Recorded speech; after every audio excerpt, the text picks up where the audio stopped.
Olá, seja bem-vindo a mais uma aula. Hoje nós falaremos sobre o credo apostólico, continuando, estamos quase finalizando. E hoje nós estudaremos duas expressões, né? Creio na remissão dos pecados e creio na ressurreição da carne. Creio na remissão dos pecados, creio na ressurreição da carne. Finalizando, a próxima aula será creio na vida eterna. Amém. Então nós finalizamos o credo apostólico. Pois bem, creio na remissão dos pecados. Vamos lá. Ah, Antes de nós adentrarmos sobre esse tópico especificamente, gostaria de falar com vocês, se nós falamos remissão dos pecados, a gente tem que entender o que é um pecado, correto? E é por isso que eu irei na apostila 2, onde nós explicaremos um pouquinho sobre o pecado. Existe um tópico específico ali para adentrar um pouco mais profundo nele, né? Como é que funciona? Ah, o pecado é uma ofensa a Deus. A gente já viu isso, né, nos capítulos anteriores sobre o pecado, mas ele é uma ofensa direta a Deus, a desobediência do seu amor, fere a natureza do homem e atenta contra a solidariedade humana. O pecado, quando ele é mortal, ele rompe abruptamente com Deus, mas é a pessoa que escolhe não querer Deus. Quando isso acontece, nós temos duas características importantes, né? Nós temos o pecado venial e o pecado mortal. O pecado venial é o pecado leve. O pecado mortal é o pecado que destrói a caridade no coração do homem por infração grave à lei de Deus. Deus fala o seguinte: não faz isso, você chega e faz. Então você rompe com Deus. Ele desvia o homem de Deus. É o seu último fim. A sua bem-aventurança, preferindo-lhe um bem inferior. Ele troca Deus, que é o bem dos bens, o sumo bem, por um bem inferior. Às vezes o dinheiro, às vezes o prazer e assim por diante. Okay? Então, aqui é muito importante que vocês observem nesse esquema que está na sua tela. Deus, ele quer infundir a graça santificante, só que fere a caridade. Então você observa que existem ainda virtudes naquela pessoa, mas vícios também. Né? Os vícios são decorrentes desse hábito que rompe com Deus.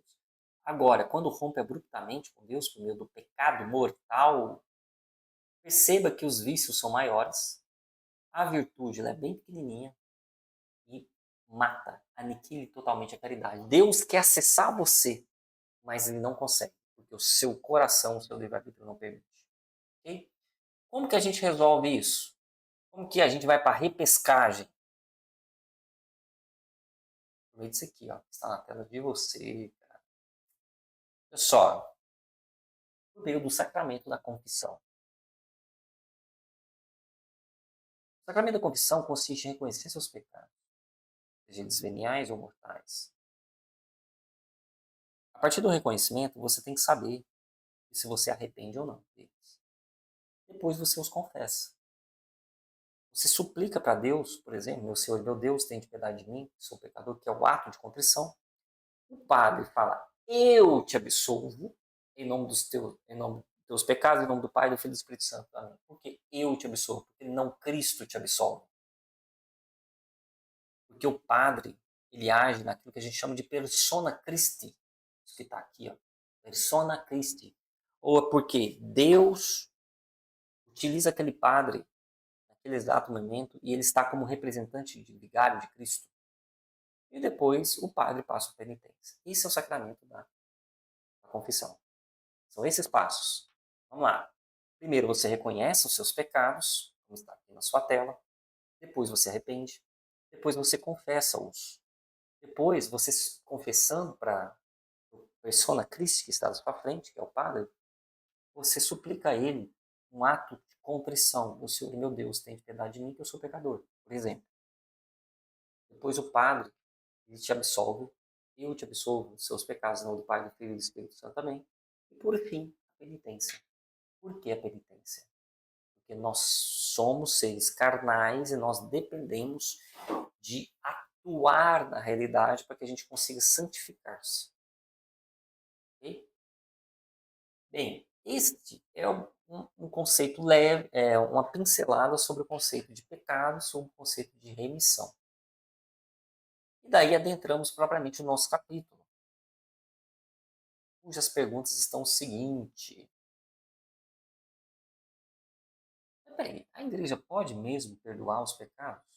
Bem, sim. O próprio Jesus não apenas perdoou os pecados, como também deu à igreja o encargo e o poder de libertar as pessoas do seu pecado.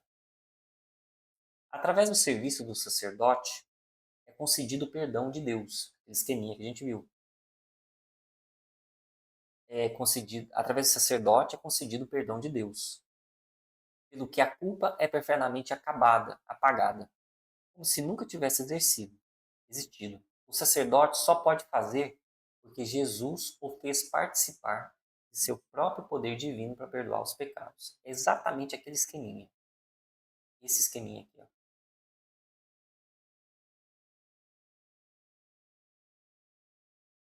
Jesus necessita do sacerdote e utiliza o sacerdote como um tubo, como se fosse um canal dessa graça santificante, okay? Para perdoar os pecados. O sacerdote só pode fazer porque Jesus o fez participar no seu próprio poder divino para perdoar os pecados. Por isso que a gente chama de persona Christi. Segunda pergunta: que possibilidades há na igreja de perdão de pecados? O perdão dos pecados acontece fundamentalmente no sacramento do batismo. Porque acontece o seguinte: quando o fiel ele é batizado, e que retornaremos na apostila 2 para vocês verem um esquema muito didático,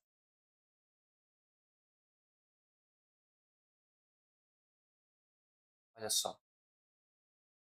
Quando todos nós nascemos com a marca do pecado original. Todos. Eu, você, nós, porque isso nós herdamos dos nossos pais, que é Adão e Eva. E essa marca, ela só é apagada quando você batiza. Essa marca só é apagada quando você batiza. Quando você pode se proclamar filho de Deus. Aliás, você não se proclama, mas Deus te faz e te proclama filho de Deus. Ok? Então, o pecado acontece, por isso que coloca aqui que o pecado acontece fundamentalmente no sacramento do batismo. Depois, você batizou, você apagou aquela marca do pecado original, só que ali existem consequências ainda dessa marca. É por isso que surge essa tendência nossa de dar as costas para Deus. Depois, então, que você está batizado, para o perdão dos pecados graves, existe o sacramento da reconciliação, que é também chamado de penitência ou confissão. Sacramento da reconciliação, que também é chamado de penitência ou reconciliação. Para os pecados mais leves, é recomendada a confissão. Também é recomendada a confissão. Porém, também a leitura da Sagrada Escritura, oração, jejum e a realização de boas obras que têm efeito de perdoar os pecados. E aí é importante nós entendermos isso daqui, ó.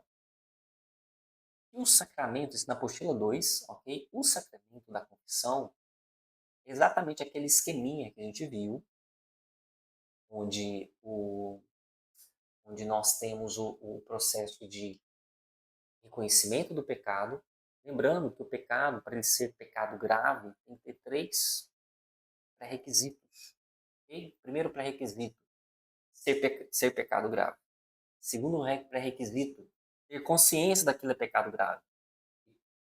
Segundo pré-requisito. E o terceiro pré-requisito, mesmo assim, ainda querer fazer de livre-arbítrio. Essas são as três condições para ser pecado grave. Okay? É importante o seguinte também, só para vocês deixarem bem importante aqui, para você retornar e participar de modo perfeito desses bens interiores da igreja, da comunhão dos santos, você precisa confessar os seus pecados. É daí que nós, então, adentramos nesse que a gente chamamos de estado de graça. estado de graça é o estado que a pessoa não tem pecados mortais. Está em íntima comunhão com Deus. E é edificado por meio da vida de oração, da, da vida comunitária, da participação dos bens exteriores da igreja, do colher os frutos do bem interior, enfim, da comunhão dos santos que nós vimos na aula anterior. Okay? Pois bem, pessoal, basicamente, quando nós professamos essa creio na remissão dos pecados, é que nós cremos que a igreja, por meio da instituição do sacerdócio, do sacramento da ordem, e que o sacramento da ordem provém da sucessão apostólica, e essa sucessão apostólica dá autoridade à igreja de perdoar os pecados, pois assim Deus, que é Jesus Cristo, mandou fazer, e que este sacerdote, que advém até nós por meio da sucessão apostólica, age in persona Christi. É por isso que nós professamos, creio na remissão da igreja, creio na remissão dos pecados. Eu creio que a Igreja Católica tem o poder e a autoridade dada pelos méritos e virtudes somente de Cristo, que deu a ela tem a autoridade e o poder de perdoar os pecados. É só isso. Okay? Bem, a próxima frase que nós vemos no credo creio na creio na remissão dos pecados, vírgula, né? Na ressurreição da carne. Então, creio na ressurreição da carne. Mas que ressurreição da carne é essa? O que nos ensina o 11º artigo, a ressurreição da carne? O 11º artigo do credo ensina-nos que todos os homens ressuscitarão, retomando toda a alma e corpo que teve nessa vida. Ué, coisa estranha. Cristo não ressuscitou? Cristo ressuscitou. Se você, então, acredita que Cristo ressuscitou, obviamente você vai ter que acreditar na ressurreição da carne. Mas vamos lá. Aqui está falando que você não somente crê que Cristo ressuscitou, mas que você crê que todos os homens ressuscitarão o seu corpo um dia.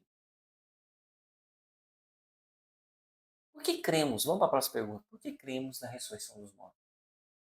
Cremos na ressurreição dos mortos porque Cristo ressuscitou dos mortos, como eu tinha dito, e vive para sempre e nos faz participante da vida eterna. Certo? Quando uma pessoa morre, seu corpo é sepultado, cremado, vira pó, por exemplo, quando ela é cremada. Contudo, cremos que existe para essa pessoa uma vida depois da morte. Sim? Jesus revelou-se na sua ressurreição como Senhor da morte. Tanto é que ele ressuscitou. Se ele não fosse Senhor da morte, ou seja, ele dominou a morte, sua palavra é fidedigna. Eu sou a ressurreição e a vida. Quem acredita em mim, ainda que tenha morrido, viverá. Por isso que nós cremos na ressurreição dos mortos. Por que cremos na ressurreição da carne? A palavra carne, na Bíblia, caracteriza o ser humano na sua fraqueza e mortalidade. Deus não considera, contudo, a carne humana como algo inferior. Okay? Em Jesus Cristo, ele próprio assumiu a carne para nos redimir. Ele teve que fazer esse homem para nos redimir. Deus redime não apenas o espírito do ser humano, ele redime totalmente o corpo e na alma. O que acontecerá quando morrermos? Na morte, separa-se o corpo da alma. Presta bastante atenção. O seu corpo está na sua alma, tá? Não é a alma que está no seu corpo. Sua alma é algo muito maior. Então, é a alma, o seu corpo é uma pequena porção dela. O corpo decompõe-se enquanto a alma vai ao encontro de Deus e que espera o juízo final seja unido ao seu corpo ressuscitado. Muito bem. Nós trabalharemos isso no próximo capítulo, né? Que creio na vida eterna. Mas quando você morre, meu caro, você tem o seu juízo particular, se você vai ser, se você vai para o inferno, ou para o purgatório ou para o céu, mas também tem o juízo final. O juízo final, ele, é, ele acontecerá quando tiver o arrebatamento, o nosso Senhor Jesus Cristo voltar à Terra, e ressuscitará todos os corpos, todas as carnes das pessoas, e viverão eternamente a sua pena. E sentirá direto na carne, eternamente. É isso que significa quando o catecismo conclama a palavra juízo final para falar sobre a separação da morte, né, na morte do corpo e da alma. Okay? E como nos ajuda Cristo na morte? Como que Cristo nos ajuda na morte? E o que acontece se a gente confiar nele? Sabe o que acontece? Cristo vem ao nosso encontro e nos introduz à vida eterna. Não é a morte que vai buscar. Não é a morte que vai me buscar, mas Deus. Assim falou Santa Teresa de Lisieux. Tendo em conta o sofrimento e a morte de Jesus, a nossa morte pode se tornar mais ligeira no ato de confiança e de amor ao Pai. Podemos sim, como Jesus fez nos Montes das Oliveiras, uma tal compostura chamar-se sacrifício espiritual. Ele que morre, une-se ao sacrifício de Jesus na cruz. Quem morre assim, numa confiança em Deus e para com os outros, ou seja, sem pecado grave, a importância da confissão, quem morre sem pecado grave, está no caminho para a comunhão com Cristo ressuscitado. A nossa morte não nos faz cair mais fundo que nas suas mãos. Quem morre não viaja para nenhunes, mas regressa à casa do amor de Deus, ao seu Criador. Como será a ressurreição dos mortos? A ressurreição dos mortos realizar-se por virtude do Deus onipotente. Nada é impossível. Quando acontecerá a ressurreição dos mortos? A ressurreição dos mortos ocorrerá no fim do mundo, e em seguida o juízo universal. O juízo universal, nós veremos isso na próxima aula, ele acontece o julgamento perfeito de todas as coisas em virtude dos méritos de Cristo. Você tem o seu juízo particular, assim quando você morre. Porém, as consequências do pecado que você cometeu ainda na terra se passará de geração em geração para os seus filhos, para todos aqueles descendentes, seres humanos. Exemplo, suponhamos que uma pessoa chegou, olha só, e estuprou uma criança. Essa criança, depois, ela cresceu muito traumatizada e ela teve um sério de relacionamentos abusivos, no qual ela batia nas pessoas. Ela teve filhos. Esses filhos cresceram traumatizados, pois consequentemente mataram pessoas e assim por diante. E ele gerou, o pecado foi gerando uma cascata. Mas onde começou? Começou naquele cara, por exemplo, que estuprou aquela criança. No juízo final, quando tudo tiver passado e consumado, todas essas coisas, pós morte daquela pessoa, será colocado na balança e ela reviverá a sua pena eterna na sua carne, que estará ressuscitada. Agora, se você teve uma vida virtuosa de santidade, você não viverá essas penas duras, você viverá o gozo da carne na vida eterna. Isso é o juízo final. É por isso que quando acontecerá a ressurreição dos mortos, a ressurreição dos mortos ocorrerá no fim do mundo. Em seguida, o juízo universal. Por que Deus quer a ressurreição da carne, a ressurreição do corpo? Deus quer a ressurreição do corpo para que nossa alma, tendo feito o bem ou o mal unida ao corpo, juntamente com ele seja recompensada ou punida. É o que eu falei. Né? Quando nós ressuscitarmos, no juízo final, nós viveremos a recompensa ou a punição no corpo. Todas as pessoas ressuscitarão da mesma maneira? Não. Haverá enorme diferença entre os corpos dos eleitos, aqueles que são salvos, foram salvos, e os corpos dos condenados. Porque somente os corpos dos eleitos terão a semelhança de Jesus ressuscitado, as qualidades do corpo glorioso de Deus. Somente eles. O restante viverá as penas eternas do inferno na carne. Como serão os corpos dos condenados? Falamos agora dos corpos que serão salvos. Né? Das pessoas que foram salvas no juízo final. Ressuscitarão. A gente viu que ele vai viver o gozo, os méritos de Cristo no corpo. Como serão os corpos dos condenados? Os corpos dos condenados serão destituídos das qualidades dos corpos gloriosos, dos bem-aventurados, e trarão horríveis marcas da reprovação eterna. Isso é difícil, hein? Por isso, a igreja leva muito, muito a sério o seu processo de salvação. Porque ela não quer que isso aconteça com você. Entende? Ela não quer. Jesus não quer que você ressuscite e no juízo final viva as penas do inferno na sua carne direta. Ele não quer que você seja vítima dessas horrendas marcas. Ele quer que você tenha as qualidades do corpo glorioso de Cristo. Entende? Então leve em consideração isso quando você estiver querendo cometer um pecado. Lembre-se do seu juízo final e do seu juízo particular também, como a gente vai estudar na próxima aula. Ok? Bem, pessoal, este é uma aula um pouco mais sucinta. Né? Nós vimos duas afirmações, a 11ª e a 12ª. Aliás, a 10ª e a 11ª afirmação do credo apostólico. Pois nós falamos, creio na remissão dos pecados, na ressurreição da carne.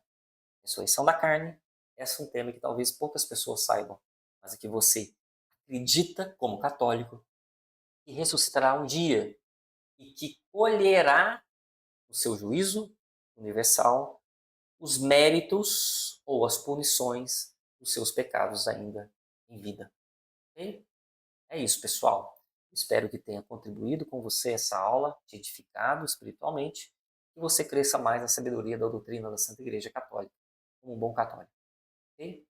Um abraço, fique com Deus e até a próxima aula.